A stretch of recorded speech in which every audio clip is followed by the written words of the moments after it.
Hello, Hillel Torah students! How awesome is it that you guys are learning extra Torah in your free time and you're learning Pirkei Avot to prepare for receiving the Torah and Shavuot in just a couple of weeks. I'm truly inspired by what you're doing and I'm so glad that you're joining me here today. We are going to be learning about Perek Aleph, Mishna Gimel of Pirkei Avot. And I have a story to share with you guys today. Here's the story. It's a story about the Vilna Gaon. The Vilna Gaon lived a few hundred years ago in Vilna. He was the leader of his town, and at that time there was a major etrog shortage. For some reason, the etrog trees just were not producing etrogs that year, not only in Vilna, but in all of the surrounding areas. And the Vilna Gaon begged his students, he said, "You have to find me an etrog. I need an etrog for Sukkot." So the students went out. They're determined, we're going to get an etrog for our Rebbe, and they start going from town to town asking, nobody has any etrog. The etrog trees are they're not giving etrogim this year.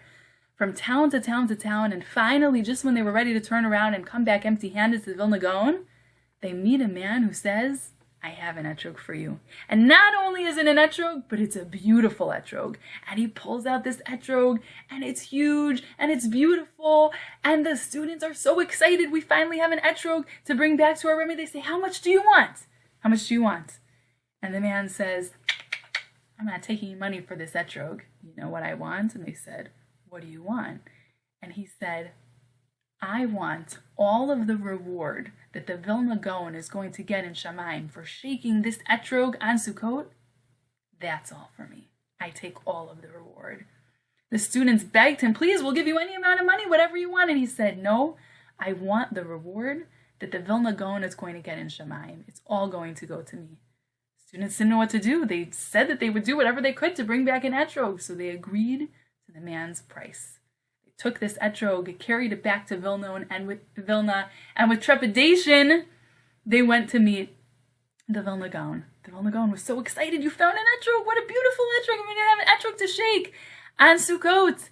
And the student said, "Rebbe, we're scared to tell you what the price was." The Vilna Gaon says, "Well, what do you mean? How much did you pay for it?" They told their Rebbe what the price was, with fear in their hearts. And what did they see? The Vilna Gaon heard what price they paid for it, and he starts dancing and singing. He's so excited, and the students say to him, "Why are you so excited? We gave away all of your schar. We gave away all of your reward in Olam Haba, all of your reward that you would get for shaking this etrog." And he said, my whole life, I wanted to fulfill what the Mishna and Pirkei Avot says. What does it say? We're going to read it together now. And I have this awesome art scroll, Pirkei Avot. I don't know if you guys have seen this. Oops, this way. But if you have it at home, I highly recommend that you look it over when you can. It has beautiful anecdotes about Pirkei Avot and about each Mishnah that we're reading, and we're going to read this one together right now. "Antigonus ish Socho, kibel Shimon HaTzadik." Antigonus, a man from Socho, got the Torah teaching from Shimon HaTzadik. Hu haya omer, he used to say, "Al tiyu kavadim, hamishamshin harav al menat lekabel pras." You should not be like servants who are serving their master in order to get a reward.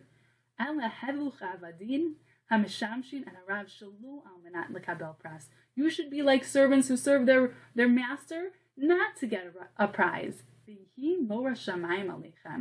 And the fear of God should be upon you. This is what the Vilna Gaon waited his whole life to be able to accomplish, to be able to do a mitzvah and know that you're not doing it to get any reward. He couldn't be doing it for a reward because he knew the reward was going to go to the other guy who sold it to him, right? And he said, "My whole life, I wanted to do a mitzvah just lishma, just because it's the right thing to do, just because I want to serve Hashem and not to get any reward for it. And now I finally can fulfill this mitzvah just lishma, not for any reward." Boys and girls, you guys are doing extra Torah learning right now. You're doing it lishma. You're doing it just because you want to learn, you want to grow in your neshama, you want to become better people, you want to be prepared to receive the Torah in a few weeks, and it's amazing. I give you guys the bracha that you should continue with this and continue to inspire those around you to do mitzvot, not for any reward, but just because it's the right thing to do.